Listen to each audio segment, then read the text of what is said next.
You ask Tiger to solve. This deals with linear equations with one unknown. The final result is c equals -4/3. Let's solve it step by step. Simplify the expression. Expand the parentheses. Group like terms. Simplify the arithmetic. Group all constants on the right side of the equation. Add 12 to both sides. Simplify the arithmetic.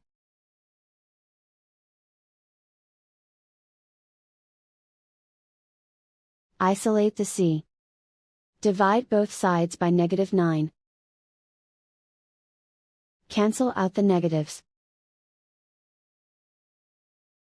Simplify the fraction. Move the negative sign from the denominator to the numerator. Find the greatest common factor of the numerator and denominator. Factor out and cancel the greatest common factor. And so the final result is c equals -4/3.